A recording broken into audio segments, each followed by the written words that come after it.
They all laughed when he cried. My father chuckled. He's just a kid. He'll get over it. And my mother, God help her, clanked her wine glass and added, drama runs in the bloodline. My 10-year-old son sat there, blinking through the sting in his eyes, his fists clenched beneath the tablecloth. No one reached for him, not his grandparents, not his uncles, not even my golden sister, who started it all with a cruel joke about his stutter. I stared at him, trying to hold his pain inside me like a dam holds a flood. But he beat me to it. He stood. I'll never forget this, he said, voice shaking, but loud enough to cut through every smile in that room. Silence. My name is Jordan Pierce, and from wherever you're watching this, stay with me, because sometimes the smallest voice can cause the loudest collapse. Have you ever watched your child get humiliated while your entire bloodline laughed like it was a sitcom? Because I did last night and I didn't say a word. Not yet. We were all at the long oak table at my parents' estate, a massive dinner to celebrate family. My father had just closed a business deal. My sister Eleanor got promoted. And my son Eli, he got laughed at for mispronouncing congratulations. They laughed. They howled. My brother-in-law even filmed it on his phone whispering comedy gold. Eli looked at me with those pleading eyes. Eyes that have only known kindness from me. Eyes that asked, why won't you stop them, Dad? I didn't move. I didn't speak. Because revenge, real, deep, unforgettable revenge, requires patience. It requires silence before the storm. That night after dinner, I tucked Eli into bed in our guest room. His voice was, I'm not coming to family stuff anymore, he whispered. I know, buddy, I said, kissing his forehead. You won't have to. I walked down the long hallway of that house. I grew up in a house where I was taught to keep quiet, to be polite, to swallow shame with wine and fake smiles. Not anymore. Because what my family didn't know was that I had been planning something for over a year. And they had just handed me the perfect reason to finally pull the trigger. The next morning, by the time the sun rose, my parents' legacy would begin to rot from the inside out like fruit that looks perfect until you touch it and your fingers sink through the skin. Just wait. I didn't sleep that night. I sat by the guest room window, watching the moonlight fall across Eli's small face. He was finally asleep, one hand clutching the stuffed lion my late wife gave him. The only thing she left behind that still had her scent. He'd be safer soon, away from these people who wore their cruelty like perfume. At 5 a.m., I walked into my father's office. Same mahogany desk since the 90s. Same locked drawer, but I knew the code. My mother's birthday, of course. Inside bank papers, power of attorney documents, and the updated will, the one I was supposed to co-sign months ago, giving them access to Eli's trust fund for family purposes. I never signed it. Instead, I made copies. Then, I pulled out my phone, opened the app my parents forgot I built, Pure Secure. They still used it to store private PDFs, family contracts, tax documents. I still had admin rights. And now I had everything I needed because when they humiliated my son, they didn't just cross a line. They lit a fuse under a foundation I already cracked. At 7 a.m., I made one call. Jessica, pull the trigger on the private audit. Release the trustee files to the firm and send the clip. She hesitated. The video of your nephew mocking Eli. Yes, I said. Send it to every partner and the board. You sure you want to nuke them, Jordan? I looked out the window at my father sipping coffee by the pool in his robe, humming Sinatra. They buried me for years, I whispered. It's time they see what the view looks like from underneath. By 9 a.m., chaos had begun. My father's phone rang first, then my sister's. Then the estate's landline started blowing up like it was 1998. See, what they didn't know was that while they laughed at my son for stuttering, the trust fund they thought they controlled, the inheritance they manipulated from my late wife's estate, it had already been moved into Eli's name irrevocably, and their access to it terminated by legal clause when I inserted the day they first tried to control it. Then came the real storm. The audit revealed questionable activity. My father's company stock frozen. His luxury account flagged. My sister's bonus revoked. Turns out when your firm gets a video of you mocking a child with a speech disorder, clients start disappearing. I stood in the kitchen as my mother stormed in barefoot red-faced. What have you done? I took a sip of coffee and smiled. Just showing Eli what standing up really looks like. Her voice cracked. You do this to your own family? I leaned in. You did it first. Then I walked out back to my son. Back to a future they no longer controlled. And in that moment, the house that raised me finally felt smaller than the man I became. The phone didn't stop ringing. I could hear it echo through the halls of the estate like a heartbeat in panic. Landlines, mobile, notifications exploding. I made breakfast like nothing was happening. Eli liked his eggs soft toast crisp strawberries have. He ate quietly, still wearing the oversized hoodie he slept in. His eyes were clearer this morning. But behind them, I saw the wall going up, the one I built at his age brick by brick. I wouldn't let him finish it. "You okay, bud?" I asked. He nodded, chewing slowly. "You didn't yell at them." "I didn't need to," I said. Sometimes silence is louder than screaming. He tilted his head, curious. "Did they get in trouble?" I smiled. "They're learning what happens when you hurt someone who stays quiet too long." By the time we stepped outside, the house felt like a crumbling kingdom. My father was on the phone in his office, barking orders at lawyers who were already 2 steps behind. My mother was crying in the solarium, clutching a glass of white wine and blaming social media trolls. Eleanor, she was curled up on a deck chair, scrolling, deleting posts, trying to clean her digital footprint. But the video was already viral. That's the thing about cruelty. It echoes longer than kindness, especially when it's caught on camera. At noon, I took Eli for a drive. Not just to escape, but to begin. The nonprofit center stood tall downtown, tucked between glass towers and rusted alleys. Starlight Center for Kids with Communication Disorders. I funded it quietly after my wife passed. Never told my family. It wasn't for them. It was for Eli. And now it was his. I unlocked the doors, turned on the lights, and handed him the key. "You own this now," I said gently. "Your mom and I built it for kids who feel like you did last night." You stared at the key. "But I'm just a kid." I knelt down. "Exactly. And someday another kid will walk in here scared and alone, and your name will be on the door that opens for them." He didn't cry. He didn't smile. He just nodded like something ancient in him understood. When we came back to the estate, the silence was different. No more phones. No more shouting. Just 3 people sitting in a room full of consequences they never thought would find them.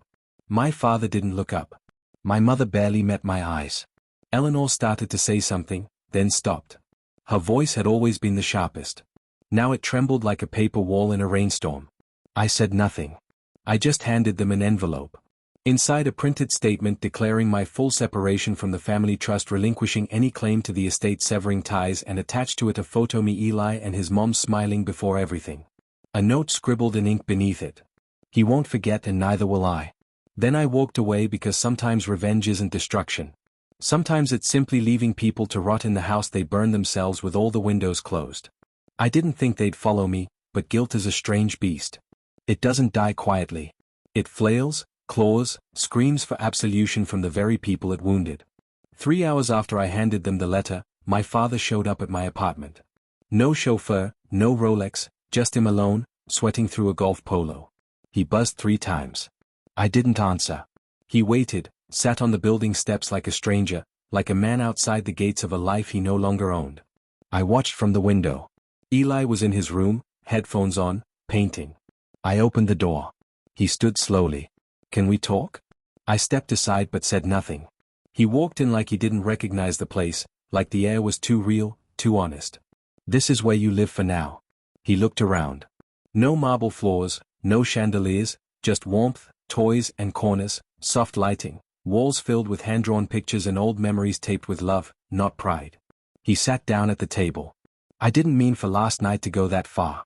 "No, I said you just meant to laugh at a 10-year-old. He flinched. "I didn't laugh.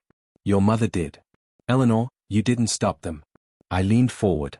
"You taught me that silence is agreement." His mouth opened then closed. I watched him shrink.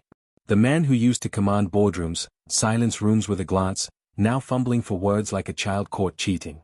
"I worked my whole life to protect this family. I made sacrifices, put food on your table." I nodded. "You gave us meals, but you served them with shame." He looked away. "Why now?" he asked. "Why destroy everything over a joke?" I took out my phone, pulled up the video. Eli red-faced, Eleanor cackling, the rest of them egging her on and my father smirking. I hit pause. "You see a joke," I said. "I see my son being taught his less." He was silent. "You raised me to be strong, right? Tough. A man provides, protects." I leaned in. "I am protecting, just not you." His voice dropped. "You've embarrassed me in front of everyone." I smiled. Now you know how Eli felt. He stood, eyes burning, jaw tight. I built an empire, Jordan. I walked to the door, opened it. Then you should have built a heart to match it. He walked out. But not before turning back. I lost you, didn't I? No, I said softly. You gave me away a long time ago. You just never noticed. I closed the door behind him. Locked it. Eli walked out a moment later, rubbing his eyes. Was that Grandpa? I knelt. Not anymore. He nodded. And just like that, our family tree lost a few rotten branches. Sometimes to grow, you have to prune what poisons you, even if it looks like home. The story should have ended there. But the thing about people like my mother, they don't go down quietly. They perform their downfall like it's a play. Tears, guilt trips, and carefully curated messages sent to just the right people. 3 days later, I got the first call. Hey man, I heard something crazy. Your mom said you're suing the family over money. Then a text from an old cousin. She said, Eli's in therapy because of you. Lie after lie. Fabricated like silk but spun with venom. I didn't respond. I didn't need to. Instead, I leaked something else. A single email from my mother since 6 months ago. Subject line: Read Jordan's kid's disorder. We should consider boarding school. Maybe Europe. No need to keep him around once the will clears. I blurred nothing. I attached a copy of the will, her annotations in red, and I posted it anonymously along with the video to a private forum for local business partners and community donors. By noon, the fallout had begun. Her charity board suspended her. Her wine club removed her. She went viral, not as the elegant matriarch of the Pierce family, but as the woman who mocked her grandson's disability behind his back while sipping Chardonnay. The next day, she showed up outside Eli's school. She wore sunglasses, a scarf, like shame had a dress code. I stepped out of the car before Eli saw her. You're not welcome here, I said. Her voice trembled. I didn't know the email would please. I'm still your mother. You were. I said, before you decided to sacrifice your grandson for control. She reached out. What do you want from me? I looked her in the eyes, steady. Nothing. That's what you gave him that night. That's what I'm returning. Then I turned, walked Eli inside, and never looked back. That evening, I got a message from Eleanor. I know you hate me, but Mom's losing it. She hasn't eaten in days. She's scared of going outside. I stared at the screen. Then I typed it. Maybe she'll understand what hiding feels like. Block. That weekend, Eli and I painted the living room wall sky blue. You wanted stars, too. I let him. He painted a big yellow one in the middle and wrote me inside it. Asked why. Because you said I shine, he said. Even when they tried to cover me, and I swear I had to turn away to breathe because in that moment I realized this revenge, it wasn't just punishment. It was protection. It was proof that even when the world tries to silence you, you can still teach your child how to roar. On Monday, the letter arrived. Thick envelope, gold crest, that same old Pierce family stationery used for weddings, fundraisers, and now apparently apologies. Inside was a card. Family matters are best handled with grace. We hope you'll reconsider before this becomes irreversible. No signature, just a check. $500,000. A bribe, a white flag made of blood money. I laughed because this was their language. Silence was bought. Guilt was bartered. And love, well, that came with conditions and zeros. I took a photo of the check. Then I burned it in the sink. Eli stood beside me, watching the flames curl around their offer. You're not taking it, he asked. No, I said, because they still think we can be bought. His eyes flickered with something sharp, proud. Later that day, we went to the Starlight Center. It was quiet. The staff was in training, prepping for the soft launch. I handed Eli a small box. Inside was a silver nameplate, the Eli Room, a space for kids like him, for art, for expression, for power. He held it in his lap like it was made of gold. This is really mine. It always was, I said. They just couldn't see it. That night, the local paper ran a story. Founder donates center to son after. Family dispute goes public. He deserves a world that listens. The article made the rounds. Parents sent messages. Other kids reached out. Teachers offered support. A wave of something new began. Respect. Meanwhile, back at the estate, the Pierce name had become poison. My father's firm was hit with a petition. Former partner stepping away. My mother's face, once painted across glossy magazines and event invites, had vanished, replaced with memes and outrage threats. But the worst came quietly. A letter from their lawyer. Mr. Jordan Pierce, effective immediately. You are removed from the Family Estates Board and Legal Affairs. Please return any personal effects obtained through family assets. I stared at the paper for a long time, then wrote back, done, but I'm keeping my name and his keeping his. And I signed it not with best regards, not sincerely, just a father. Because that's who I became when they stopped pretending to be a family, not their puppet, not their heir, a father to the boy they tried to break. And in the silence that followed, I swear I heard the house creak like even the walls were ashamed. The voicemail came at 2:14 a.m. I let it ring. Then another and another. 14 missed calls by sunrise. Eleanor's voice, ragged, finally cracked through the speaker. They froze Mom's accounts. The foundation's under investigation. Dad had a panic attack. He's in the hospital. Are you happy now? Are you proud of what you've done? I stood in the doorway of Eli's room, watching him sleep, his chest rising slow and peaceful. Proud? No. But I was done apologizing for protecting my son from the wolves dressed in pearls and polished shoes. Later that morning, I visited the hospital. Not for them. Foreclosure. My father was in a private room, wires in his chest, monitors beeping soft. Eleanor stood when she saw me. You're here, she whispered, eyes puffy, mascara smudged. Not for you. My father blinked. Weak. Quiet. The fighter in him silenced by a reality he never prepared for. One where power couldn't be inherited. Only earned. And he never earned mine. I came. I said, because Eli deserves to know. I looked him in the eye when you finally fell. My father tried to speak, but no words came. Just that look, half shame, half disbelief, that the boy he raised to be silent had become the man who burned down the palace. Eleanor stepped forward. We're still your family. I turned. No, you were my blood. That's different. I walked out. On the drive home, Eli texted me. Can we go to the center after school? I want to finish the mural. I replied, of course. I'll bring your paints. We did. That afternoon, sun warm against the windows, Eli painted the final strokes. It was a big wall, half the room. In it, he'd drawn a tree, but the trunk was cracked hollow at the base. And from it one single branch grew outward far and bright with a swing hanging gently from it. I stared at it. You made this? I asked. He nodded. The tree is them, he said. But the swing, that's me. You built that swing. And for the first time in years, I cried. Not from pain, from release. Because revenge isn't just about destruction. It's about building something stronger in its place. The kind of justice that lasts longer than anger. The kind of love that survives the fire. We held the grand opening of the Starlight Center on a Sunday. Eli wore a navy blazer, his hair slightly messed up the way he liked it. He stood beside me, clutching my hand tighter than usual. Dozens of families came. Children with bright eyes, quiet voices, shy steps. But the moment they saw the colors, the murals, the soft lighting, they smiled just like he had. One by one, they stepped inside. And something in the air shifted. Not pity, not charity, but dignity. Reporters were there, too. They asked the usual questions. Why now? Why this?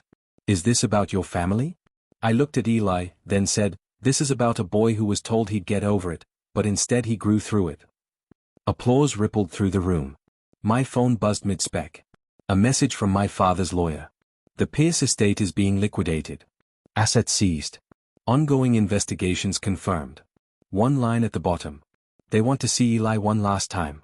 I put the phone down. They had a lifetime to see him and they chose mockery. Money. You go. Now they could choose silence. After the event, Eli ran through the hallway showing other kids the Eli room. He handed out markers, stickers, even hugs. One little girl whispered, I talk funny, too. He grinned. That's cool. You should teach me. Outside, the sky turned amber. I stood beneath the mural he painted. That broken tree, that single swing. He came up beside me, eyes fixed on it. Do you think they miss us? He asked. Maybe, I said. But missing us isn't the same as changing. He nodded slowly, thoughtfully. The kind of wisdom no child should need, but he carried it with grace. Then he reached into his backpack and handed me something, a folded drawing. It was us sitting on the swing together. In the corner, he wrote, we didn't fall. We flew. I knelt, held him tight, and whispered, you saved me, too, you know. He smiled into my chest. I know. That night back home, we sat on the balcony and watched the stars. And for the first time in a long time, I didn't feel angry or bitter or vengeful, just full of love, of freedom, of the kind of peace no inheritance could ever buy. Because in the end, this wasn't just revenge. This was rebirth.